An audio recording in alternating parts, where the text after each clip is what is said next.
Hello, everyone. Welcome to the Man Talk podcast, podcast number 44. I'm here with Jonathan today. Jonathan, how you doing? Doing good, Jacob. I'm glad to be on the Man Talk. Yeah, it's good to catch up with you on this. Yeah, everyone asks about the name, man. Like the name came from Julian. So Julian and I, we were in college, and when people wanted to work through some things, we're like, we need a man talk, and it Yeah, was it was a way to say I need to be able to work through something that I'm struggling with or something that's going on in my life, whether it be school or personal life. And it was just a heart to heart kind of thing, like on a Friday or a Saturday night. hmm So we were in the engineering dorm together. That's how it started. And a few other people would join in. So because Julian is the co host of this podcast, that's how the name started. yeah, So other than that, we just kept it because no one else had the title either on YouTube. So that also helped. that's awesome. It's a good name. Yeah, Yeah, today we were going to get together on diet, exercise, some cycling stories. I think we wanted to start with cycling stories first. Um, so you've got a mountain biking background. Is that right, Jonathan? that's correct. Yeah, um, that's mainly what I've done over the years, and kind of what got me into cycling in general. Cool. What kind of equipment do you have? So I currently use it's an older Talon from Giant. Um, it's a 29er, but that's what I've had for maybe the past 4 years. Um, and I think with mountain bikes, I mean, yeah, you can get into all kinds of expensive equipment. But I think getting into the sport of it, sometimes you just need a bike that spins and kind of an attitude to just go after it and give it a try. So yeah, that's mainly what I've been using right now. Got it. I've been using a Fuji 2004 Professional. Okay. So it's like an aluminum frame, carbon fork. hmm I dig it, but it needed a lot of work when I Yeah. got it. So it was good for like that first 100 miles, and then one part at a time started to be in need of replacing. Uh-huh. I think at the end of like 10 months, my first 10 months, I had replaced everything but the frame, the seat post, hmm and the brakes. I think, and the rims. So then the wheels themselves. Everything else got replaced. Yeah. Yeah, that's a neat project though, to be able to do that and just yeah make it your own bike. I'm glad you said that because that's how I felt. Yeah. Over time, this thing turned into it was like a restoration project, hmm and we being Christians, that's just awesome. Like you get to see it in a physical object, Yeah. which is different than a person, but it's that symbolism of Yeah. restoring. And Definitely. now that it works better than it ever did, Mm, uh, I'd say yeah, I am very happy to have that bike. yeah.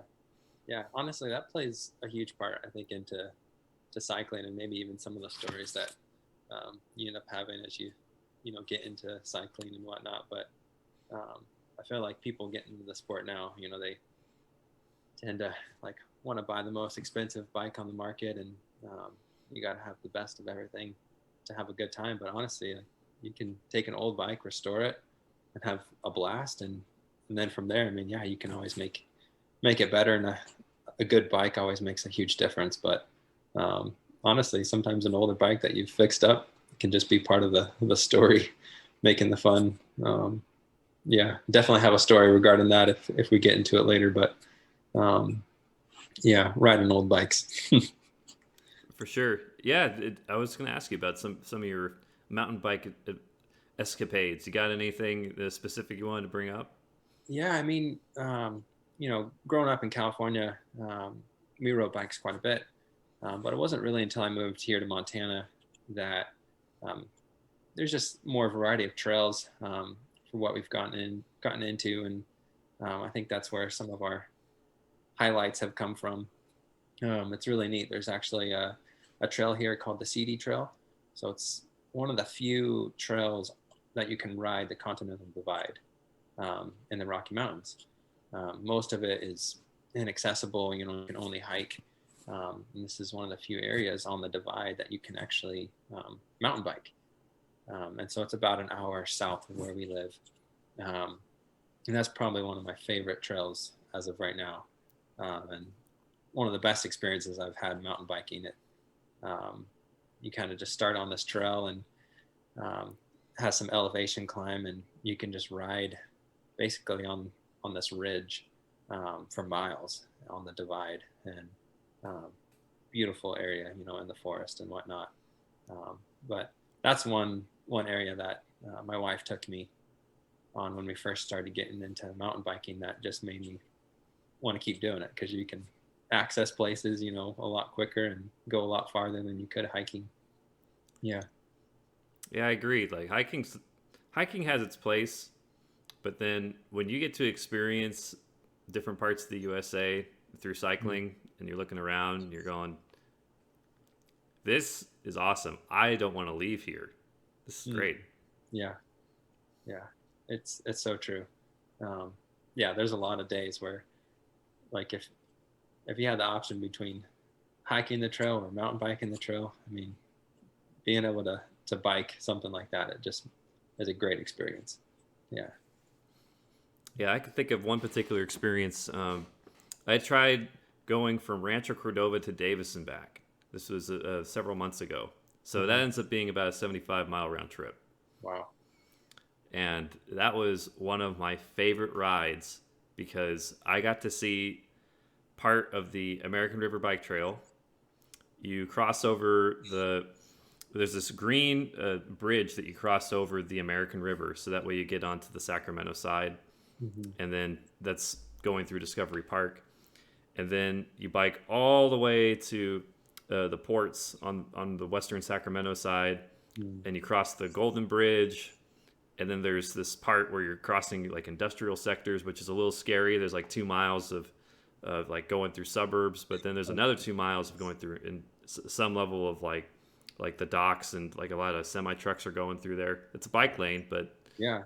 there's Yeah. some level of danger. Then you get onto this one section of the road where you're finally gonna get to another bike trail, and then I'm just like, yes, I found it. It took a while to find, but I found like there's this little slit in this gate where you can bike through, and Hmm. then you're gonna be biking pretty much right next to Highway 80 West. Uh, Wow. yeah, but it's sealed off by a wall, so it's not so bad Hmm. because you're completely separate. It's like a class one bike trail. However, the wind and the I'd say this the traffic in general, like the noise and stuff, it's pretty surreal. So like you kind of don't want to stay there forever, but it's Yeah. a definite highlight of the trip because you get to see the entire rice fields of Sacramento to your right. You're seeing all kinds of traffic to your left, and they're not going to touch it because you have that nice wall in the way. So if you just Yeah. kind of keep your head down and fight through the wind, Yeah. it's a very windy spot on that bridge. Yeah. Then you make it into Davis, and then I was able to eat lunch there and then bike back, and that was Wow. about I think that was about a 6 hour round trip with getting lost and then finding out where I was supposed to go and all that stuff. But yeah, 75 miles round trip. That's a good ride. Yeah. Yeah, Especially with the headwind. I'd never have done a ride that far before, and I'm so glad I brought snacks and I brought enough water, and there was water fountains in the event I needed to get more, Hmm. which is just as important. You Yeah. can have 3 liters on you, but that can go quick. I mean, if it's a hot day, you might be going through it within several hours. Hmm. So then you need to find a way to get some fluid again. But Yeah. the trails had water. I got water at lunch, so I was able to through the parts where there wasn't going to be a resupply. I had enough. So yeah, gels, snacks, all that was important too. Yeah. Um, I think some people have a misconception with cycling that they just need to get it done and they do it all in one go. And I'm like, no, that's not how a lot of people cycle. Most people will take that minute every now and again to rest, to get something in their system, so that way they don't lose all of their glycogen at once, Mhm. which is their main connection to their long term energy. Yeah. I mean, it's a medium term energy, glycogen itself, but once you lose it, I mean, it's yeah, you can have all the fat cells in the world, but if your body can't access it fast enough, you're gonna feel miserable. Yeah. Definitely. My father-in-law is a big cyclist, and he actually used to do some competing, just locally doing some races. But I always love one of his comments when people ask him about cycling. He always says, it's the best sport out there because it's one of the few sports you can sit down while you're doing it and you can eat while you're exercising, and it's like, it's a good thing, right? Your caloric intake has to be a lot higher, just because you're expending so much energy as you're riding. And yeah, I totally agree. You definitely can't just go 75 miles without, like in one shot, without bringing in some energy and keeping up on your fluids too. But yeah, I always love that. Just it's a great sport. You can sit and eat. Yeah, it's a lot of fun. I couldn't do that with the other two sports I do. Actually, really the other. So I do running and swimming as well. I haven't swam as much since moving down in Southern California, Mm-hmm. and that's kind of lame. I like swimming a lot because there's this. You're not going very fast. It's slow. You're getting cooled off. It's an anti-inflammatory for me, and but you can't really find a way to have a gel while you're swimming. Right. I mean, good luck. Yeah. Now, the adventure swimmers, for some reason, they're able to have like I've seen them with like little patches on their flotation devices where they could store snacks and stuff. Wow. But I never wanted to risk it because Yeah. I only have the one compartment, Mm-hmm. and that one compartment has my air in it. Yeah. So the minute you disinflate that, I don't want to be, oh crap, my one boot, my one safety flotation buoy. Oh, where my keys and my phone are. Don't want to do that. But some people, they have it in they have multiple compartments on theirs, and that's when they can put snacks and stuff in that said compartment. I would probably need to look into a better flotation device, but that's the thing. I'd need to figure out which one. Right now, I've got a really good buoy that's meant for just people seeing you if you're in the dark, Right. or if people are on like a kayak and they don't know where you are, they can see you like way far away. Yeah. Yeah. So out of the three exercises, I mean, which one do you train the most out of cycling, swimming, running, or do you try to keep a balance of the three? Man, I tried to get a balance of the three. Like there was one point earlier this year, I was doing about maybe 10 miles a week of running. Wow. And I eventually got to the point where I could do 10 miles in one shot. Right. And that was a lot. And I wouldn't recommend doing it again. At least not for a while. I really had to work up to it. So start at 2 miles, then make it to 5K, so 3.1 miles, then 4 miles. The incremental step is really important, so that way your Achilles tendon and some of the other parts of your knee tendons don't get effective wear over time, where, wow, my legs feel okay, but man, that Achilles is just aching. And yeah. So I walked it up, and even then, some of my tendons were not used to running that long, and they complained. Like the 10-miler one, my Achilles on my left foot complained a lot. Yeah.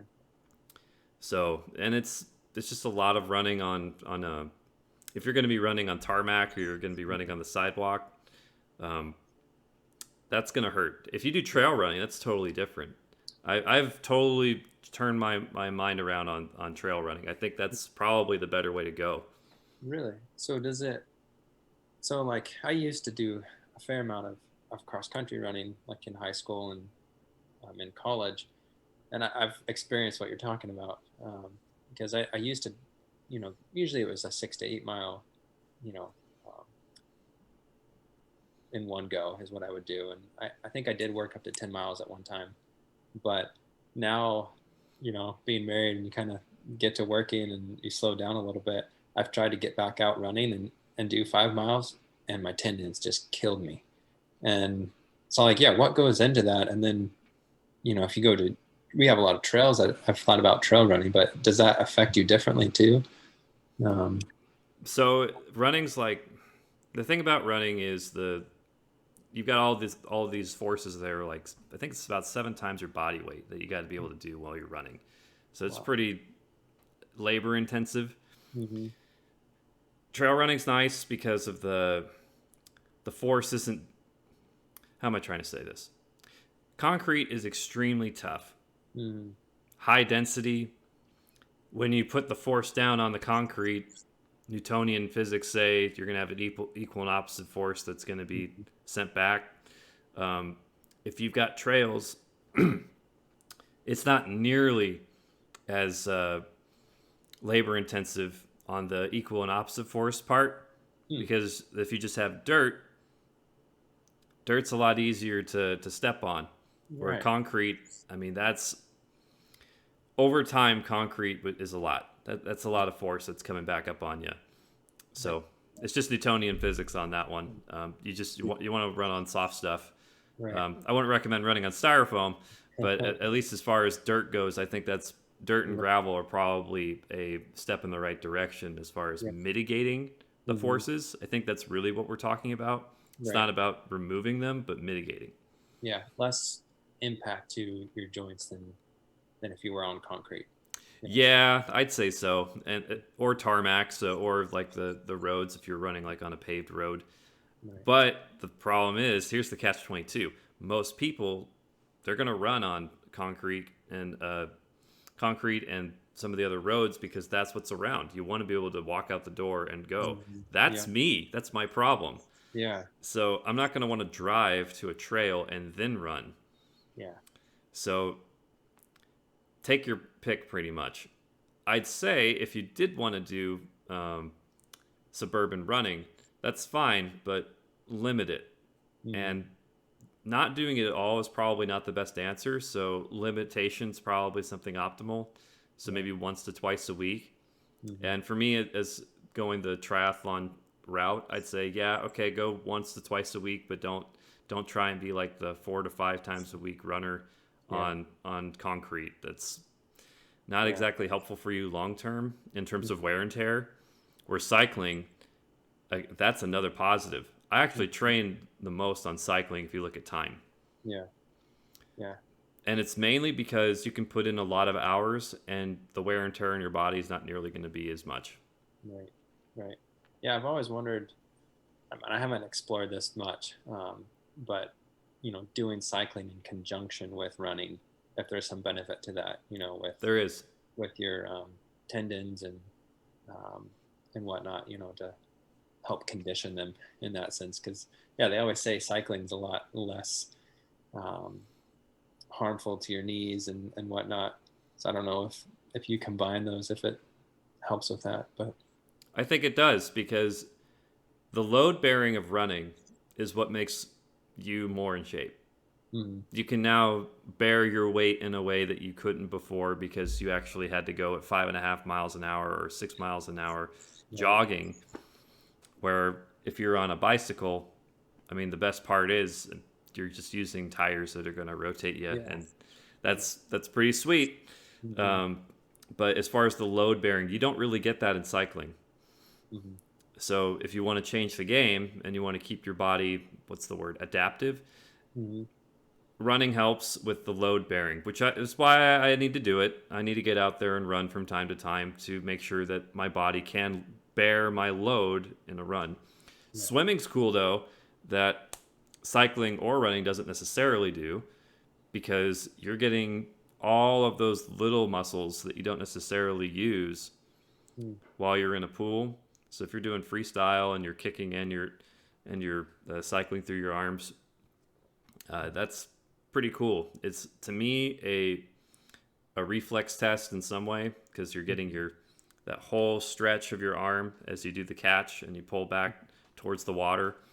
And that's also not so load bearing, which is good, because that means you could swim a long time without having to worry about, I'd say, like joint issues or anything. But for people who haven't done it before, it's catastrophic if they wanted to try and do like a 1,000-meter swim. That to them would probably like knock them out cold. That would be me. Yeah. That's one thing I haven't been able to get into much, is swimming, and partly just due to access for where we're at here. But um, yeah, I think, like you said, it's less impactful, but I mean, your cardiovascular is like so um, worked during swimming too, and just the idea of trying to get enough oxygen, like to me that is just such a crazy thing about swimming. I don't know how people do that really well. Yeah. You got to be able to breathe every few strokes, Mm-hmm. and it's just once you get the rhythm, it's okay. But I could see that being weird, right? Cycling and running, you can breathe whenever you want. Oh, yeah. Mm-hmm. And then with swimming, there is this intentional holding of breath that Yes. happens for some level of seconds before you take the next one. Yeah. Yeah, Yeah. it's more calculated. Right. Right. Yeah. But once you get in the rhythm, your body kind of knows what to do. But the rhythm, if you never established a rhythm, yeah, I could see why that's hard. Yeah. Definitely. Yeah. So it sounds like, yeah, you've done quite a bit of triathlon training. Um, have Some. you have you actually participated in a triathlon? No, and I might do a sprint with some friends Oh, coming up. I know of one of my coworkers that actually he's got some contacts with someone that hey they might want to do a sprint, and I mhm. might join in on that one. But I just like the way they train. So you're always cycling through different activities, not just road cycling, but Yeah. you're able to go through multiple activities, and I kind of like that in terms of resilience. Mm-hmm. So you're not always doing the same thing, Yep. and that's probably one of the reasons why I like it. Mm-hmm. Um, and in the event weather comes up and you need to train differently, you can just adjust, train more. Like in winter, I ran more, Yeah. but then when summer hit, sorry running, you're getting thrown to the back of the line. Yeah. And then with cycling, I could probably maintain that through most of the year. So that's like Mm-hmm. my baseline. And then swimming, that was at least for when I was doing outdoor swimming a lot over in Northern California. Yeah, up it in summer and fall and spring, and then when winter hits, that'll be like my middle group. So I was doing something called swim runs in the winter. So I'd swim for about 30, 40 minutes in a cold lake, but immediately change and run for about 3 miles. Yeah. You warm up pretty fast. For those who want to know how to like not be cold after being in a cold lake, swim run is the answer. Wow. After 1 mile of running, I was like, get this stupid sweatshirt off of me. Yeah. Like, and I'm like, that wasn't even that long. That was like a few minutes of active running, and then all of a sudden I'm not cold anymore. The Swedish came up with this. They really like it, and I can understand why. They live in a cold area, so they came up with swim run. Yeah. Yeah. See, my immediate thought to that was like, man, I want to run before I jump in a cold lake. Like I want to get hot, you know. But if you're swimming in a cold lake, like that makes sense. Like you'd warm up a lot quicker after and stay warm, like your um, vital area. For sure. So the main problem with lake swimming in the winter, depending on how cold the lake gets, it's Sacramento, so it's not going to get too cold, but it Yeah. can get relatively cold. Mm. 45 Fahrenheit does not feel good. No. Um, but when you jump in, the hardest part's jumping in and Mm. having the courage. The Yeah. second hardest part's staying in for getting your body to the temperature it needs to be. Mm. I can remember a 40-minute swim in Lake Natoma when it was like 45 Fahrenheit, Yeah. and my body feels so hot in comparison to the lake, but I Mm. know I'm cold. Yep. So you'll eventually get to a steady state where you're like, okay, I feel warm, but my body actually does experience the cold. So there's Mm. this push pull effect that's going on.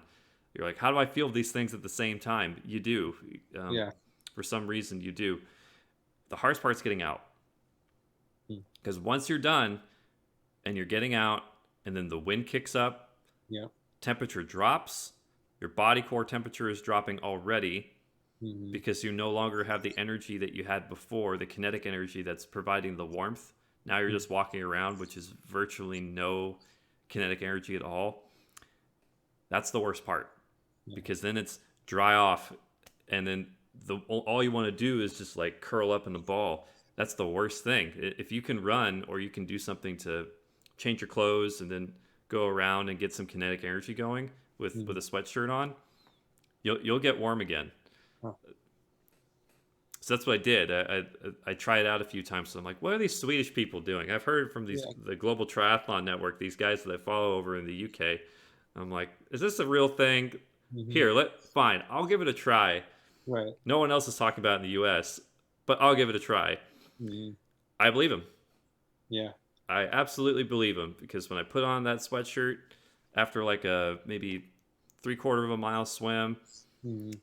and get on my shorts and put on my running shoes, a mile in, I'm get this thing off of me, and then when you're done, you're like, okay, I'm way better than I was when I was drying off. Mm-hmm. Um, I guess I may have felt like the same effect as the swimming when you stop the kinetic energy. Mm-hmm. Um, your body core temperature starts going to a new steady state again, so then you might feel a tad cold. But on the whole, yeah, no, a 3 mile run that can warm you up pretty fast. Yeah. Believe it. I kind of want to try that now. We we have a lot of alpine lakes up by where we live, and we'll go hiking in the spring, and you jump into a lake like that, and it's in the 30s, right? I mean, it's all the snow melt, and oh man, it's cold. But you get out, and exactly like you said, I mean, the wind hits, and you just lose all of your body heat right away. And I'm like, man, now I kind of want to try going for a jog right after that, and just try to get your body to warm up, see how efficient it is at that. That'd be neat. Let me know how it goes. Yeah. The hardest part is getting dry and changing Mm-hmm. into something that it resembles running gear. Right. Yeah. So what I did, at least for if I was going to do swimming, I had an underlayer underneath my swim gear. So that way the swim gear is the outer. I can take that off immediately, and I Yeah. still have something to cover Mm-hmm. myself while I'm changing and putting on the sweatshirt and the shorts. Mm-hmm. So then that way you always have an inner layer that you don't change. Yeah. So for swimming, I had a long sleeve um, shirt that was like really stretchy. It was meant to Mm-hmm. like cover your skin and then hold Yeah. to it.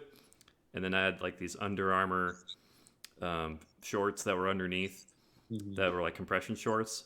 Yeah. So I'm not changing my inner. I'll just change Yeah. my outer, and then it was easier that way. Right. Hmm. That makes sense. Yeah. Always just keeping something in contact with your skin while you're doing that, and then kind of throw on another layer as soon as you get out. Yeah. Huh. I Precisely. really want to try this. Yeah. I'm kind of fascinated by what it would feel like. Well, if you're curious, I'll show you where I got the idea, and I'll post the GTN link below once this thing's uploaded to YouTube. So I'll make sure you have it. Cool. Yeah. Yeah. Here, like with us, we just have the major four seasons very distinct, and so like when winter comes, I mean, swimming kind of goes out the door. Cycling, usually too. I mean, unless you're real brave to cycle on icy roads in single digits. But yeah, that is actually one thing though. Maybe if you ever make it up to Montana in the winter, is the fat biking. I don't know. Have you heard of? No, tell me about it. Yeah, the fat bikes. I mean, they're basically like a glorified mountain bike with. I mean, I think they still have 29-inch rims, but the tires, are like real wide, and they're meant to. I think you can go on sand with them too. Some people ride them on beaches, but they're meant for more, snow heavy areas. And so you can go up on these icy, snowy trails and still ride them in the winter because your mountain bike, it just couldn't take them, right? The PSI in your tubes is so high.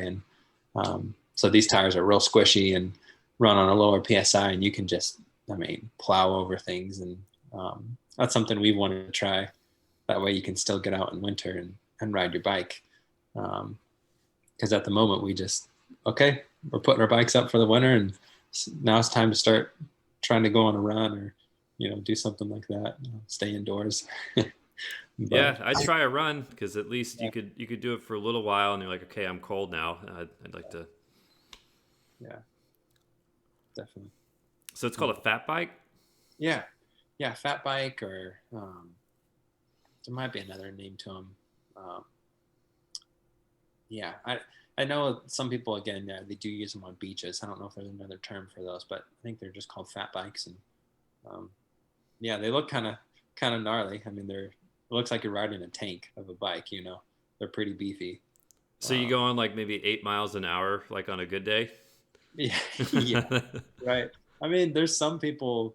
I've had some friends who have gotten into it, and they'll ride, like Forest Service roads in the winter. So they're a wider road, and the grade isn't as intense, but they'll ride up and coming downhill. I mean, they're flying probably 20 miles an hour coming down. Coming down, sure. But yeah, I mean, on the steady though, yeah, you're not going real quick. That's for sure. I'd be real frustrated if I'm trying to do an incline with a bike that, on a Um, good day on flat ground, is going yeah, maybe 8 to 10 miles an hour if I'm yeah, pedaling really hard. it's slow going. Yeah, Wow. Okay, but you can handle a lot of those roads. yeah, yeah. I mean, if you still want to get out and um, make some ground, so yeah, Yeah, my road bike would not work out very well no, and over in like the northern part of the U.S. during the winter. It would probably not do so well. yeah, yeah. Something I've really wanted to explore though is gravel bikes. I don't know. We might have talked about this a little bit. Um, We did, and we should yeah, talk about it again. yeah. Those are really neat, and just I think a very upcoming, if not already, you know, something that's kind of taken over is the cross between the mountain bike and a road bike. Um, yeah, I've really wanted to look into that, um, just because yeah, you can go really a lot quicker like a road bike, but it has, um, more of an aggressive tire on it. The gears are a little bit different to where you can even take on some fairly decent mountain bike trails too. It doesn't have all the shocks like you would on a mountain bike, but um, I've known some people that have really gotten into it and been able to take on some mountain bike trails that you wouldn't think would be possible. Yeah. And the main thing being able to those little gravel trails here or there that Hmm. are right next to like a road that Right. you can now explore with a Hmm. gravel bike. Yeah. You don't have to switch, and you can kind of transition really easy. Yeah. Yeah, right now I'm in because I just have a regular road bike. Hmm. I'm the guy that's gonna like put my bike frame on my shoulder and be like, all right, if I have to cross it, I'm gonna cross it, Right. but I'm not gonna ride it because I've tried it's not great. It's meant Yeah. for road. Yeah. Yeah. Those skinny tires don't do very well on it. They really don't, but I gotta say it's gotten me a long way. When it Mm. comes to like real roads or concrete, Yeah. it really pays off. But the gravel bike is something I wanted to look into as well for like bike packing, Yeah. where you Yeah. wanted to go on like let's say you wanted to go on like a 100-mile trip, but you didn't want to do it all at once. Yep. So you could go 50 miles and enjoy the day, Uh-huh.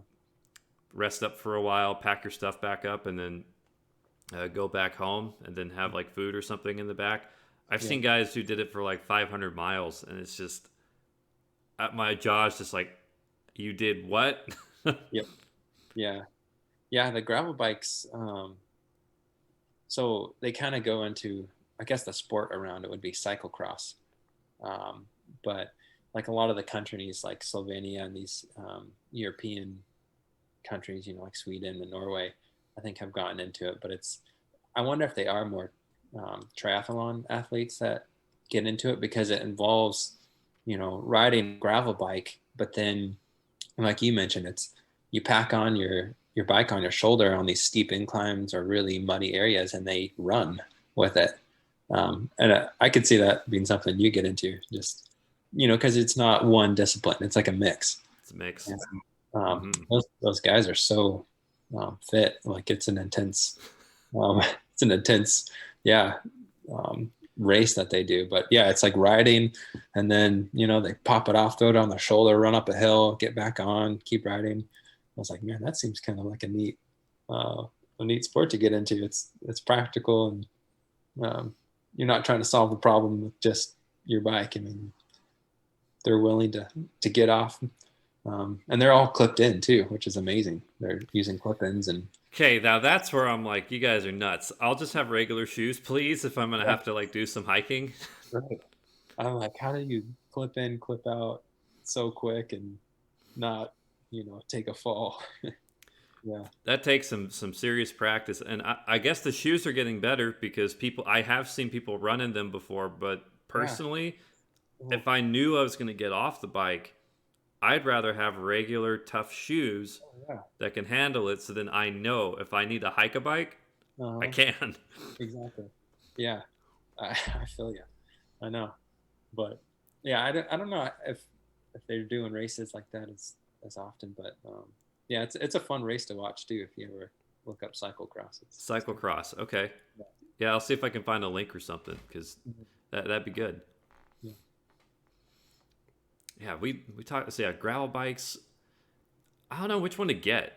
That's pretty much where I get Yeah. stuck. I don't Yeah. know which one to get because every time Global Triathlon Network shows off their gravel bikes, you're Mhm. looking at, I don't know, a $4,500 gravel bike, and I'm like, Yeah. man, that's like full carbon, and then everything's nice where all of the wires and all of Mhm. the cables are like in the frame, so Yeah. you could put different packs on without impacting it. And then they got all the disc brakes, and it's just full carbon. And I'm like, you don't have an aluminum one with, I don't know, the carbon forks only, and then Yeah. with the cables on the outside. I don't know, something that would make the price be maybe 50% less. Yeah. Yeah. I mean, I've always wanted the same. Like, with the carbon fiber technology now, you can get these super lightweight bikes and they're really expensive. But I've always wondered, with um, a discipline like, doing a gravel bike, if you're going to take it, packing out hundreds of miles or something, um, I wonder about its durability. Like if it dropped, they can break fairly easy. Or some people I've heard are more into I forget the exact name. Is it a steel? It's a type of steel or tin that they use on the But maybe bike. titanium. Yeah, but titanium. Yeah. I've heard some people are like, oh, go for a titanium bike instead because it's a little more durable and yeah, it's a little heavier, but maybe in case you lay it down or something, it's. Titanium bikes, I don't think they're as common anymore. Mhm. Um, but I gotta say, they have a point. Yeah. But I have a story about that because my dad actually got to see some of the first carbon bikes that was up in Chico, California. They were doing a race in Yeah. the 80s, and he saw some of them wipe out, and the carbon just went everywhere. Yeah. Yeah. That's the thing. I mean, they're awesome for um, being so lightweight, but I feel like yeah, they can. You get a little fissure in it too, or a crack, and oh, it's not good. So the main thing being, it really is a lot of adhesive work, Mm-hmm. gluing all of those pieces together. But it's also yeah, it can take forces in one direction, but the minute it goes in another, Mm-hmm. and it's not necessarily wired for Right. all the forces that you would want to have on a bike over time. Yeah, Mm-hmm. definitely on cracks and stuff. But Yeah. then, yeah, titanium though. I think that's the top of the line. So Yeah. that's the downside in Mm-hmm. terms of price range. I think that's the highest you can go. Right. Yeah. I mean, I got to look at some. Went to a bike shop in Spokane, Washington, and the guy was kind of talking to me about them and just the benefits over carbon fiber. And there's just a lot of debate people have over them. Like, which would you rather have? Durability or a lightweight bike? And he kind of sold me on them, though. I thought I was like, man, I'd probably go that way, but the price of it is just, um, yeah, they're pretty expensive. Yeah, you could probably get a car for that. Yeah, probably. And then you're like, okay, I have to ride my bike to work every day. Like, yeah. Pretty much. So carbon's come a long way though. To be Mhm. fair, my dad saw probably some of the first carbon bikes that ever came on the market Yeah. wipe out in the 80s because they haven't been around that long. They've been around, I think, experimentally 60s and 70s, but then you started to like really see them like show up in races probably around the late 70s, early 80s. Yeah. So they've come a long way in terms of optimizing it, but at the end of the day, carbon fiber still is, it's the same idea as Yeah.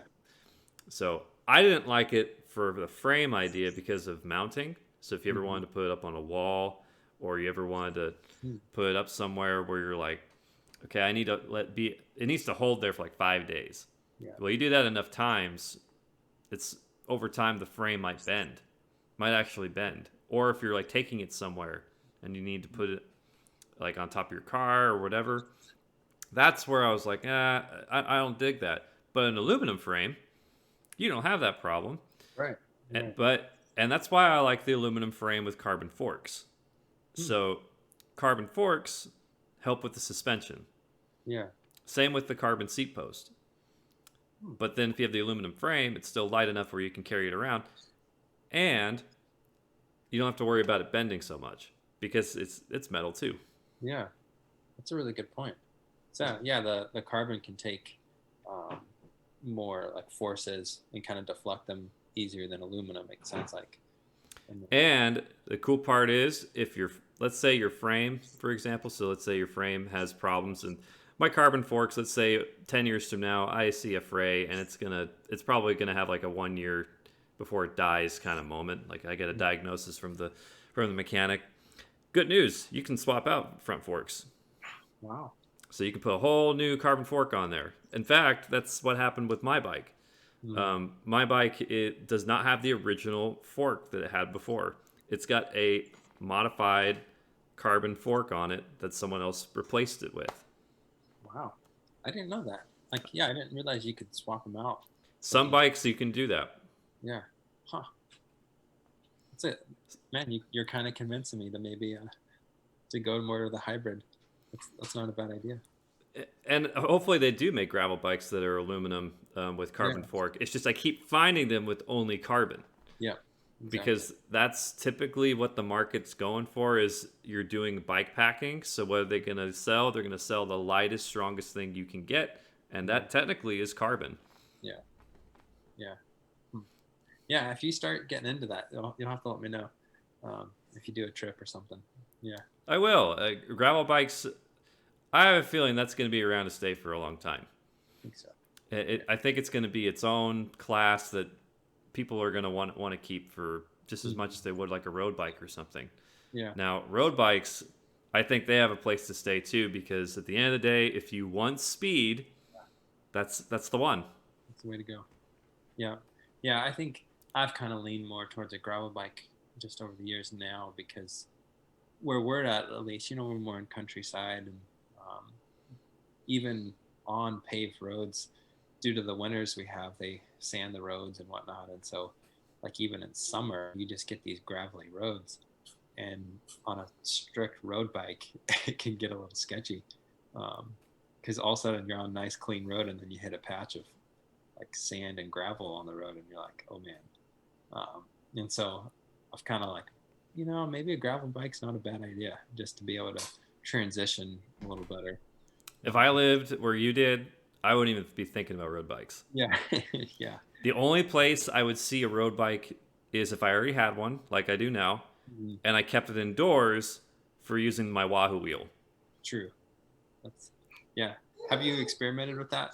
Oh, yeah, for a little bit or So cassette.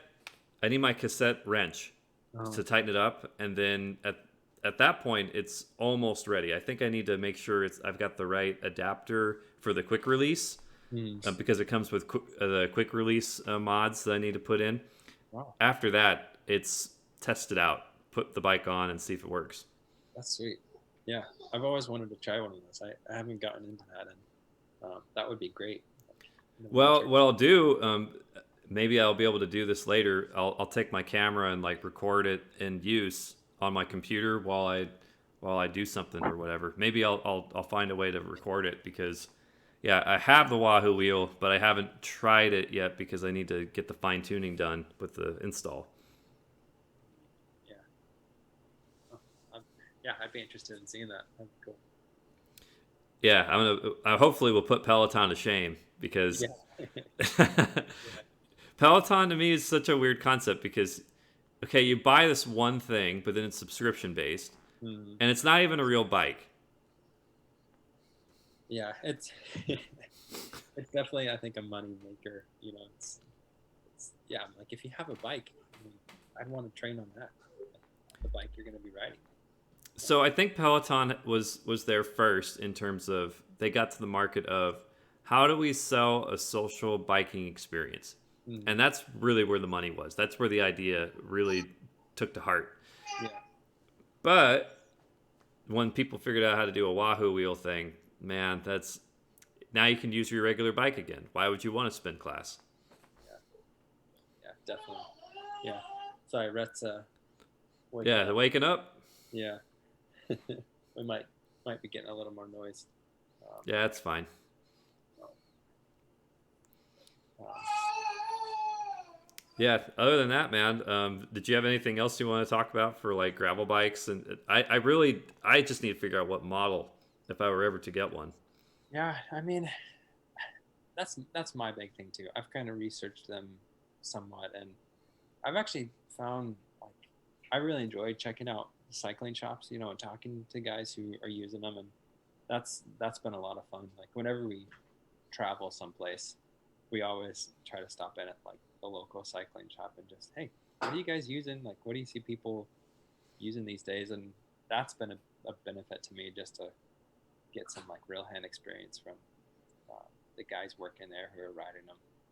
Otherwise, I have no idea. There's so many on the market, and like you said, it's like, man, do I go all carbon, or should I try to find something that's more of a mix? And if so, what's available? I'm not quite sure.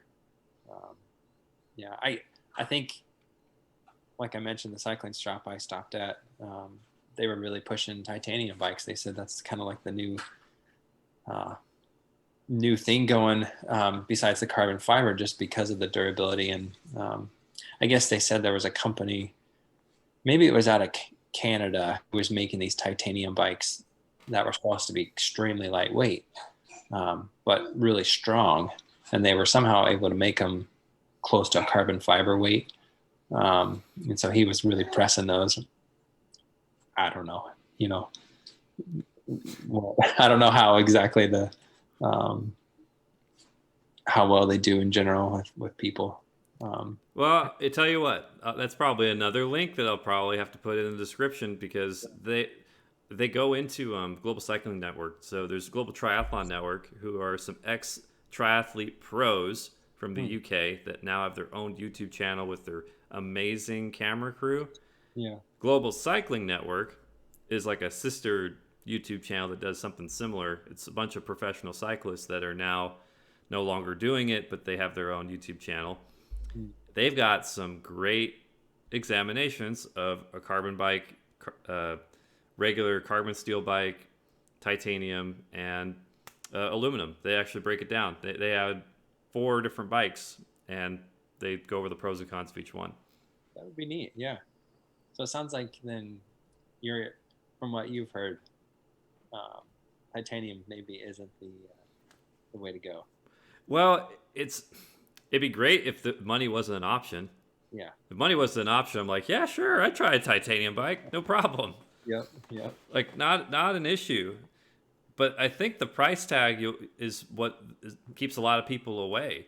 Yeah. And carbon, same thing, really. But a lot of people are willing to fork over the money for carbon, Mm, um, and which is still a mystery to me. I mean, they're both really expensive. yeah.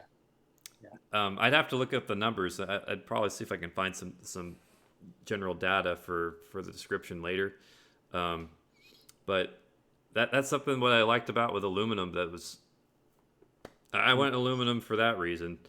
Carbon steel, I did that when I didn't have any money. Hmm. That's like but you don't necessarily want to have that as like your main bike, especially if you're doing hike a bike. Steel bike, forget that. Yeah. That No. No, thank you. Yeah. if I tried to hike a bike from my Davis days, Uh, and like, all right, we're gonna go across this trail here real quick, I'd be like, ugh. yeah. Yeah. Uh, The Yeah. aluminum bike, I can tell you, there were some times I had to hike a bike during that Davis ride I was telling you about Mm, because the road, for whatever reason, was inhospitable. yeah. It's like there was a lot of debris or something. I'm like, man, I should not be riding here. And I got up and ran on a sidewalk or something. And okay, we're out of this is in the industrial zone I was telling you about. There was a Wow. spot where it's like there's way too many potholes, there's way too much debris. I'm not risking my tires, Yeah. and then ran around. It's an option. Yeah. Definitely. Yeah. It's funny. So we were talking about just older bikes, fixing them up earlier. The road bike I've been riding lately it's a really old Bianchi with the friction shifters from way back. Friction Um, shifters.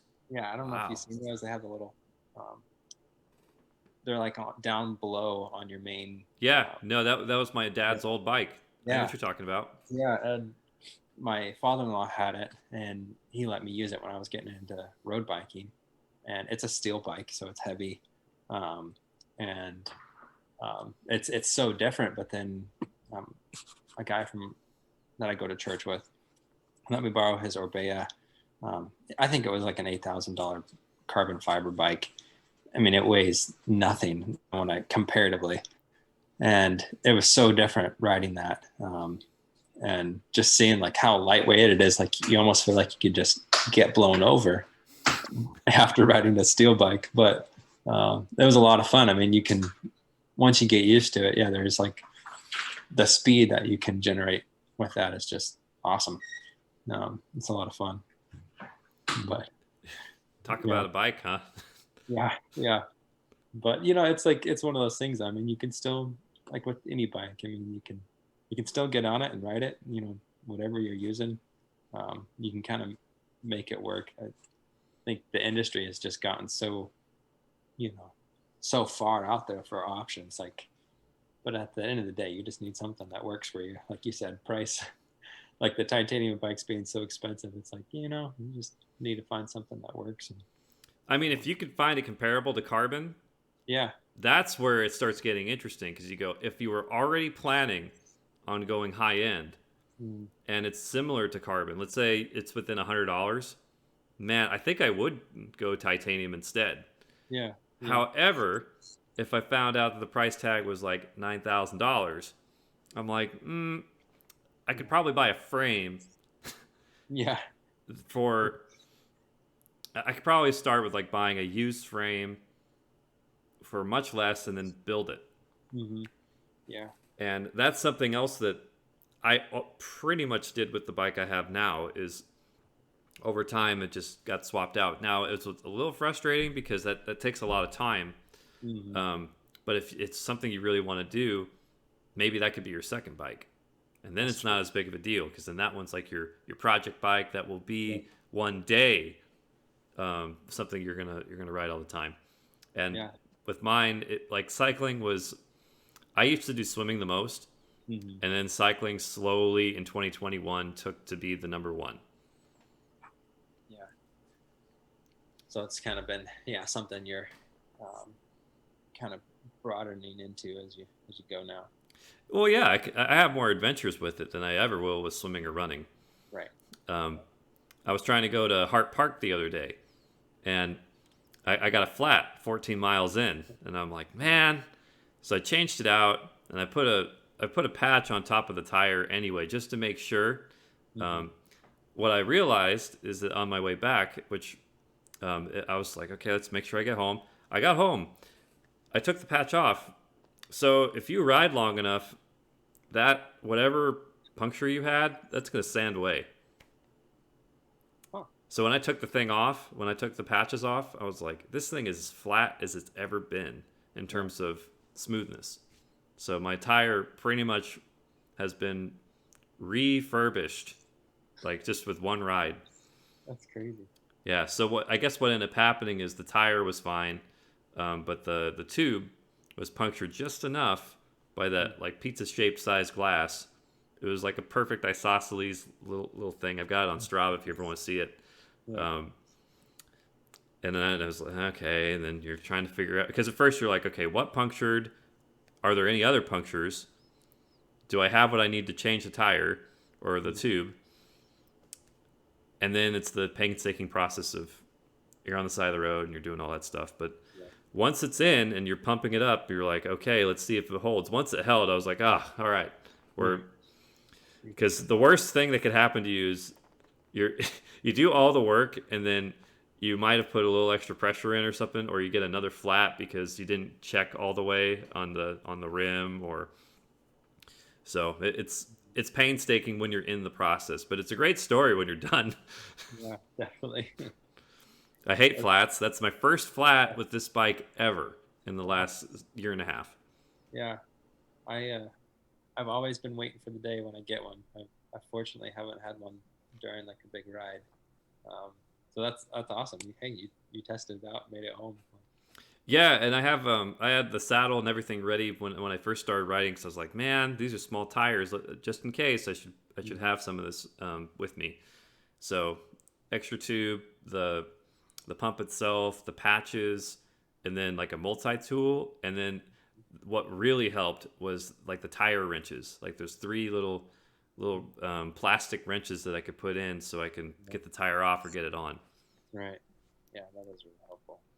So, they have wonderful saddles that you can find online, and I was like, this is pretty cool. You can fit all that in this little saddle. Nice. That's cool. Yeah, that is really nice. Having a good kit set up for when that happens. Yeah, I know we wanted to talk about something else other than cycling. Did you want, before we switch topics, did you want to talk about anything else? No, I mean that's been fun to talk about gravel bikes and just kind of hear that you've heard about them too. And They're taking over, and I could see why. I mean, you can go more places with them for pretty much sacrificing maybe 2 miles an hour in terms of speed, which is not that much. Not bad. Yeah, I know you asked about, did you want to talk about supplements? Sure. Yeah, I think what mainly had sparked my curiosity was last time we had met. You were talking a lot about zinc, and everyone. This is kind of the season where people start getting sick, and I think you were just talking about stuff to help bolster your immune system, and I think a lot of people start chugging vitamin C, when they start getting sick, and you're like, hey, zinc is really important, and yeah, it just made me a little curious about what you've experienced, to be effective, or just even scientifically how it works. Sure. So I can jump in on zinc first. So I was learning about this several years ago, and there's like like a couple hundred reactions within your body that require zinc as a catalyst. Yeah. So I'm like, okay, from a chemistry standpoint, yeah, got it. Okay, zinc, it's got some potential. And then I was learning about this last year about what it does with viruses. So viruses, what they do, they try and get into your cell. They hijack your DNA, RNA system, mostly I think your like protein system, and they try and blow up the cell like a suicide bomber and make a bunch of viruses out of it. Huh. Yeah, in layman's terms. Right. Scientifically, there's probably some details I didn't get quite right. But in general, it hijacks your cell to make more viruses. Because they need a live host cell, right? And it's kind of how they replicate or reproduce. Yeah, John MacArthur said it best. He's like, what kind of evil is that? We don't even know if it's like alive or dead, because it can't really live on its own. It's just dormant. It needs to have a living cell that works, that we know for sure is alive. Yeah. But it just docks into the cell and is able to make more of them. So the key thing with viruses is making them stop replicating. So how do you get them to stop replicating? So there's antivirals. Those are handy, but it doesn't always work. My dad would say, if you don't get it within the first 2 days, it's not going to work, because you're not going to stop it in time. Okay, fine. But with zinc, so zinc has this is a natural supplement that also stops the replication on some viruses. I'd say some, because it depends on when you take it and how much. But in general, Zinc comes in and it's trying to copy the protein process before it blows up the cell like a terrorist, and then just starts making a bunch of viruses to continue to infect more cells. Uh-huh. It's got a means to stop the reproducing. So zinc will get trapped in the protein synthesis part of the virus. When it's trying to make more, and then it gets stuck. It's Mm-hmm. like you threw a rock into the conveyor belt kind of thing. Yeah. So it can't go through the little hole anymore. So then its process has been like, I don't know what to do. Yeah. This big rock of zinc just stopped my whole protein synthesis. Huh. Yeah, or protein copying. Yeah. So that's one of the cool things about zinc as well from a virus standpoint. Mm-hmm. I was at first more interested about it from the catalyst part, because I'm like, okay, I'm chemi. Yeah. That's definitely a little more up my ballpark. So zinc was one of them. That's, as far as I know, that's what zinc does. Yeah. Those are two things of where it really helps. Uh-huh. So, yeah, I'm probably going to butcher this. I don't know enough about a lot of these things, but I know it's like vitamin C, let's say, do they consider that water soluble? Is that what it's called? To where Yes, that's right. you can just have a ton of it, right? And you just pass it through your system and it doesn't affect you. Whereas fat-based um, supplements like vitamin D, if you take it as a supplement, take too much, it kind of builds up and can be harmful. So is zinc, I mean, where does zinc land in that? I mean, is it, Oh, uh, for in terms of being harmful. yeah, or, is it a water-based vitamin or like, I guess it's not a vitamin, it's a mineral, right? Yeah, it's a mineral. Okay, so Yeah, because it's rock. yeah, so I mean, if you take, I mean, how much is too much, or how much should you? You know what? I'll look that up for you later, because there's probably like a general metric of how many milligrams a typical man needs per day. Mm-hmm. I I think on my bottle for my multivitamin, it's for the 100%. It's somewhere around like 200 milligrams. Hmm. It's not that much. Yeah, just to keep. Yeah, it's like what you should be getting in your normal diet. Yeah, but I'll confirm and put it in the description and be like, edit. Sorry, it's actually this is what Yeah. this is what the Bayer multivitamin I'm taking actually Uh, says. huh. Yeah. So speaking of that, I guess so you take a multivitamin with zinc and other things, like something you do daily.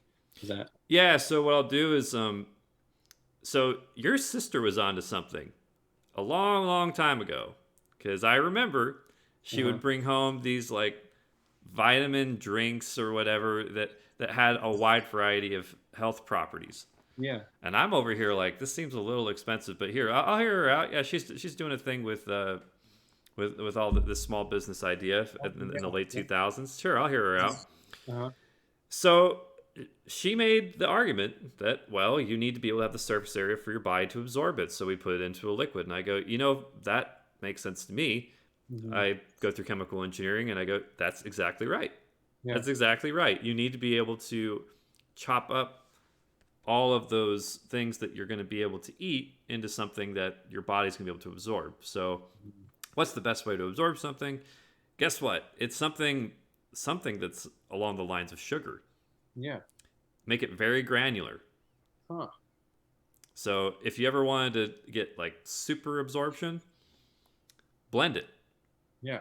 So I have a blender and it's got like a 2 horsepower motor, and it's gonna really like knock stuff into solution.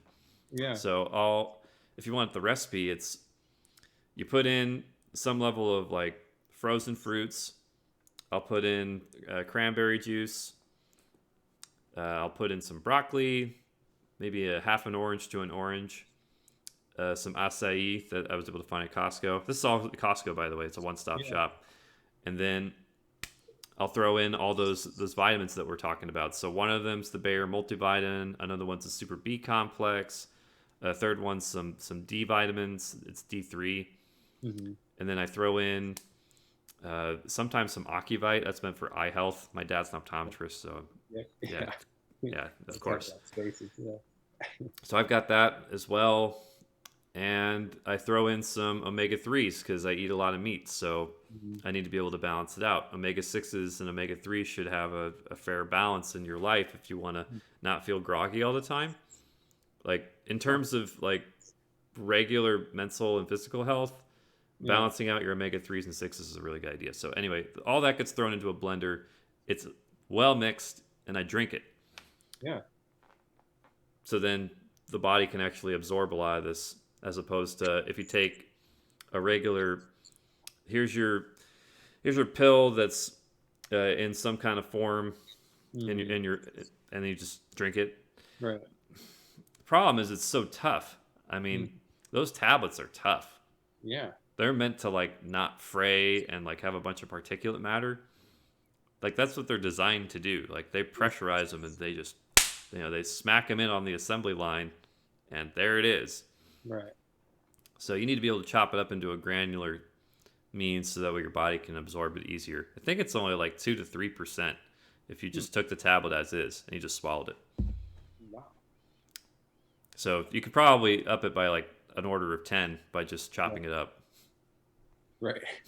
Yeah. Just by smashing it up real fast and then Yeah, drinking. I mean, our ancestors had something right with the mortar and pestle, and that Yeah. has no motors or anything. That's just two hard rocks that you Yeah. just smash Right. stuff together and then you mix it in a solution and you're good to go. Wow. Huh. Yeah, that's really fascinating. Like, kind of. I mean, I've been there, done that. Just taking the solid uh, form of a supplement and just drinking it and hoping for the best. You know. Yeah, and it's not that it doesn't help. It's just it could probably help a lot more Mm. if it was smashed up and it was in some kind of granular fashion, and if you took food with it. Because again, you want this to be conveyed in a way that our body is Right. normally works with, right? So Yeah. if you Yeah. take it with a meal, they actually recommend to do that. They say Right. take it with the meal. Mm. So then it's going to be conveyed not just by itself, but it's going to be conveyed by other foods. Right. So then it'll get hooked on to different foods while it's being blended in your stomach, and then eventually, as it's going through your digestion system, you're going to be able to actually absorb this stuff in a way that your body's like, oh, okay, yeah, that's a piece of meat that's Yeah. connected to a bunch of granular stuff. Oh, okay, I can grab that too. Yeah. It helps catch a lot of those granules. Oh, yeah. That's really interesting. Um, I kind of want to try to. We used to do a lot of um, like smoothies, like you're talking about, but never with just throwing your vitamins in it. You know. Yeah, And I throw a lot of stuff in there for that yeah. reason because I don't want to be like, okay, this just tastes good. This tastes good, and oh, all right, cool. I'm getting the vitamins I need for the day. Yeah. Yeah. That's awesome. Yeah. That's really helpful. Thanks for explaining that.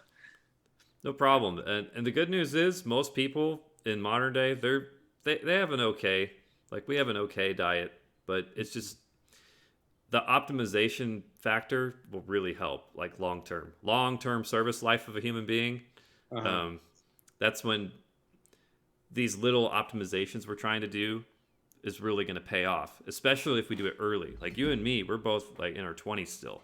Hmm. So the more we get right now in terms of I have a good method that's going to work over time, if we take that out, it's really going to help Yeah.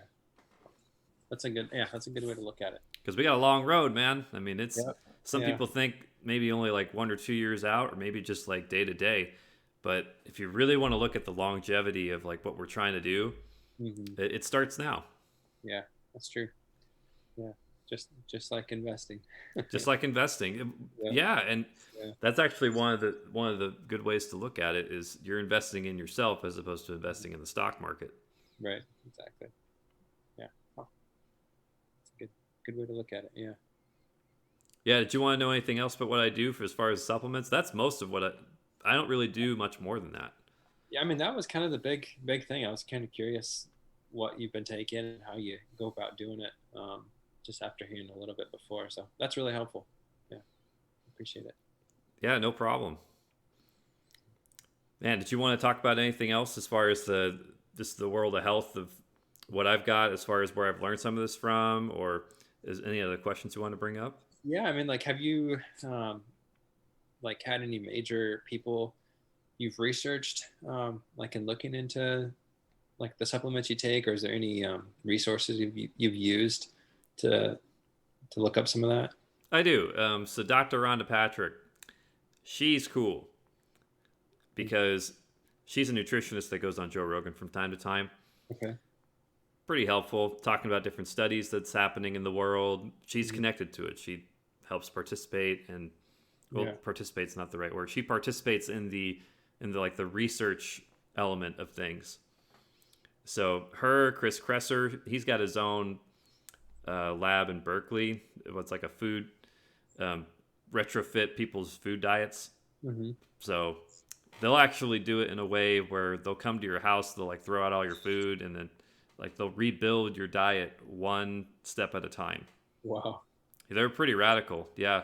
But that's kind of what you need to do if Right. people have like a real problem with Mm. either addiction to food or obesity. Yeah. He's like, I'm not taking any chances. We're gonna go with you, show you what kind of foods to buy, um, which is pretty cool because some people they never really thought about it. They said my family ate blank, so I'm gonna do the same thing, Yeah. and then all of a sudden their metabolism's out of whack and they don't know what's going on. But in to Chris Kresser's point of view, he's like, yeah, some people just they never really learned, and Mm. we're gonna be able to find a way to help them out. Yeah. He's also an author, so he's got a really good story about this kid named Leo Mm. who pretty much was ruining the family he's in because he's like this little kid that's like always yelling and screaming and always has these digestive issues, and their parents are just fried and they just like we don't know what to do. We Mm. don't know what to do. We're tired. We don't know what to do. We just need help. And someone mentioned Chris Kresser to the wife of or the mom of Leo, and they eventually got down the right track. But it took a while to figure out what was going on until they looked at the diet. And when they looked at the diet, it was like toaster waffles for breakfast and like rice milk. Which, by the way, I don't know if you pound rice milk, there's actually a fair amount of arsenic in it. Oh wow. Yeah, like it's you can have rice milk. It's just if you only drink rice milk, you will find arsenic will actually be in your blood. Huh. Did That's not know that. I'm no. not a rice milk kind of guy. Me neither. Yeah. Um, but apparently, if that's all you drink, that's a health effect that may show up in you. Yeah. So they found those two things were in his diet on a regular basis, and it was just all fake food. Mm. And no wonder his body doesn't know what to do with it all because he's pretty much getting sugar or fat, and they can't. Your body will survive, but it will always be in this like this crazy state. It won't know what to do with it all, and it's it'll inflame like half of your body all the time. Uh-huh. So when they found that out, they got him on a regular diet, and they over time, like in a few months, the guy made a complete recovery. The kid eventually became a normal kid, Wow. and one of the teachers that would regularly call the parents actually said, "Hey, what'd you do with Leo? Like, Mm-hmm. who is this kid? Yeah. Like, did you replace him with somebody? Like, what's going on?" And they're like, "No, that's Leo." Yeah. And what struck Chris was the mom of Leo eventually says, "How come more people don't know about what you just taught?" Mm-hmm. And then it like that was the punch to the gut. I am convicted to write. And Yeah. then he went off to the races, and now his clinic has been growing ever since. He's on Joe Rogan also. Wow. That's neat. Huh. Yeah. I mean, I think that's the case for a lot of people though. Is just don't know any better, and you just keep doing what you've always done. And yeah, why change? I mean, uh, sadly, I think that's a lot of the problem with different things people have is just your diet. I mean, it definitely affects a lot of your body function. You know what his best advice was? Eat real food. That's Hmm. it. Yeah. That's all he said. He didn't really say anything more than that. But eat real food being your ancestors probably ate potatoes, carrots, oranges, stuff from that's just whatever was available, but they didn't have to like think about, did someone process this like 10 different times and all of a sudden all the nutrients have been completely removed because it tastes better? Yeah. People didn't have to think like that at all. Most Yeah. people thought, you have food, I'm interested. Yeah. Yeah. That's most of human history. Uh-huh. It's It, true. it I can't think of a time, like, I can't imagine if I were in like the 1800s and someone came up to me and said, "Hey, I have like this deer meat." And Yeah. I'm like, "Oh, really? You do, huh? You want to share? Like, I'll trade you for it." I can't imagine a time of someone trying to hand me something that was food related, unless it was spoiled or something where it was ruined. But if you just had regular food ready to eat, Mhm. most people would not care. They would be Yeah. like, "Yes, I would be very interested." And I think there was a point in time around the 60s and 70s where a lot of the food industry issues that have come up in the modern day started back then. So a lot of the processing element of foods.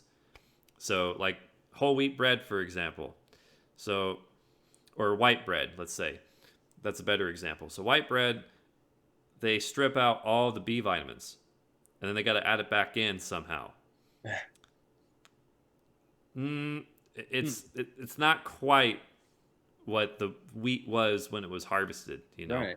Right. But if you had wheat that was grinded up into flour and you baked it Mm-hmm. with the butter and stuff, bro, I mean, no one's gonna Yeah. be saying like that's unhealthy. It's like maybe it's be unhealthy if you ate only bread, Right.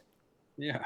but most people in medieval times, dude, I learned a lot from them. Mm. Some of them were eating 2 to 2.5 pounds of bread per day. Yeah. Per day. Wow. And I can imagine this would be in the summertime. Right. This would probably be a time when they are working very hard to make sure they have a harvest for the winter.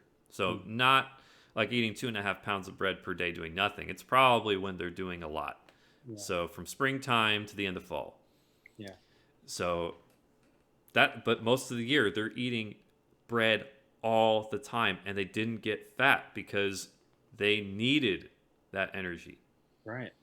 Yeah. So you need to eat for what you're really doing, and Mm-hmm. because sedentary lifestyle is kind of a new thing, Mm-hmm. most human beings are like, sedentary.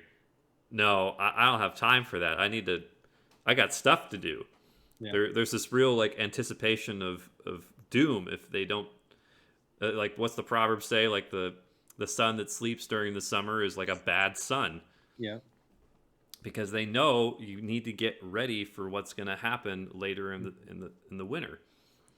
So it's a relatively recent problem that we've had with bread Mm-hmm. because most people are like bread's bread, and for most of human history that was completely true. Yeah. No one's putting in like stupid stuff in your bread or taking nutrients out of it. Yeah. You'd have to be like super rich if you wanted white bread back in like the medieval times. Mm-hmm. Or they process it a little more. Yeah, Yeah. dude, they were eating salmon, bread, probably leeks, and a few other odds and ends like nuts that were locally grown or whatever. Mm-hmm. But they'd eat a lot, and they'd have 1,500 calories of ale to wash it down with if you're a guy. Yeah. Right. Which Yeah. ale, I mean, that's really just a clean way to kill, whatever's in the Mm-hmm. water. And if you had a running stream, you wouldn't have to worry about drinking booze. Yeah. That's something else I learned. Yeah. Huh. So a lot of people were like, "Oh, people were drunk all the time in medieval times." Well, no. If you had a running stream, which most people set up next to the river, Yeah. running water is the key to not getting infection from. Yeah. Because still water is where you got issues, right? Right. Still shallow water, not so great. But if Mm-hmm. you have deep running water, that's like what your dad was saying about the best stream water they've ever had. Mm-hmm. It's probably from a running stream. Yep.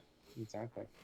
So Yeah. there were already natural ways to do this. So anyway, I guess all of this is linking back to what people did before that were how they were able to survive. Mm. People never really thought about the idea of food being bad. Yeah. Some food being bad, unless it was spoiled or whatever. But typically, this is a new concept for people. Right. Yeah, it's a big thing now. I mean, everything's questionable now. But like you said, I mean, we learned from history, and I mean, I think a lot of it's just having a balanced diet. I mean, just like you said, yeah, bread's not bad in itself, but if that's all you eat, I mean, you're just not going to get everything that you need. Like, just eat a variety of things. And yeah, everything in moderation, I guess, and yeah, should be good. Yeah, everything in moderation, and then having some level of diversity in your diet. Yeah. Yeah, yeah, So, but that's some of these references that I was talking about. So Chris Kresser, we've got Dr. Rhonda Patrick, and then Peter Attia is the guy on longevity. If you want to hear about longevity, he's pretty helpful because he's like, how do we get to pretty much having as many centenarians as possible? So people who make it to 100 years old. mm-hmm. And he goes, you really need to offset chronic disease by about 20 years. So whether it's cancer or something life-threatening like pneumonia or something that would get you as an old person, you need to really stretch that out. So how do you do it? And he goes into some of the tactics there. He's had a really active life, being I think he swam like from Lanai and was it Maui to Lanai and back, which is about 20. I think it was about 20 miles round trip. Uh-huh. Which is just an insane idea. 20 miles of swimming. Yeah. I can't even run that. Yeah. So the guy, he's not as in shape as he was before because he doesn't train like that anymore. But that's the kind of capacity he has as a human being. This is his background. Yeah. So he's trying to figure out how to keep people alive longer and beat chronic disease. And so those three people that I was able to find, they've got some good ideas on how we're going to move forward from here in the modern world and navigating through all this. So yeah, I'm pretty tapped out though as far as other information. I like the medieval stuff is probably as much as reserve as I had. Like everything else about diet and exercise is pretty much already on the table. That's all I do. That's so cool. That's really helpful. Yeah. And honestly, you've answered a lot of my questions and kind of made me think a little bit more too. So that's the point of a podcast, man. And then you get that long form one-on-one. Man, introverts live for that. We've got a knack for the one-on-one because then when we have each other's full undivided attention, there's this real sense of like moving forward. Yep. That I guess I really enjoy, which is probably one of the reasons why we still do the podcast from time to time. Yeah, that's awesome. Cool. Jonathan, I really liked having you on the podcast. Thanks again for coming. Yeah, thank you, Jacob. I really appreciate it. Sounds good. I'm going to end the recording. Thanks again for everyone for watching.